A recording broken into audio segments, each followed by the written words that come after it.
When we were looking at this character, it was very important that there be a freshness and a newness to him. It's also this character that you recognize and that you know, and that's why it was very important to kind of keep certain elements like the fedora. It's still such a cool, like, symbolic, everybody knows the fedora. And I think we did elevate it a lot with grounding it in reality. We didn't go into a store and say, those look like Freddy Krueger fedoras, let's buy 10 of them.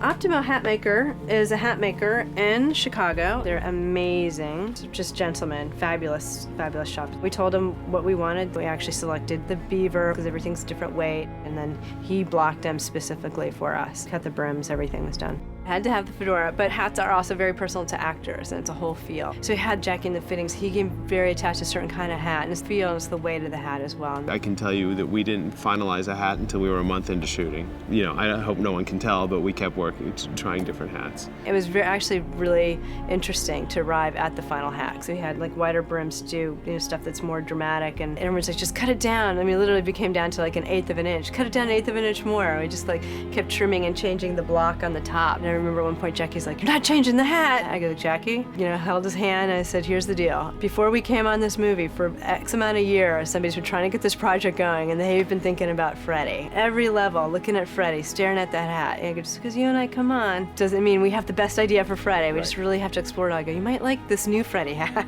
The hat is very personal, and it can make the character. And the hat was more about making sure that it looked good on Jackie. When the makeup came into play and they had the final go-ahead with that, and then we put it on the camera test on Jackie Earle Haley, we had to basically redesign the hat, and even the color changed again. The hat went through a lot of changes, and the aging on the hat, many things. It was a definitely evolving process. Patrick Caulfield, who is my set costumer, is just a brilliant ager and has been doing it quite a bit, and it's a lot. It's a layering of paints and things to get the right glint from the camera when lights hit it. It's putting different layers of texture on it, and also to have some meaning. I don't know if you'll ever see it. It depends on how close they get, but we have actually 4 slices that go. They're just little thin slices that go through the hat, not through it, but just on the edge. And it's like if Freddy had grabbed it with his hands. There's just the ever so slight razor-sharp slices in there from that.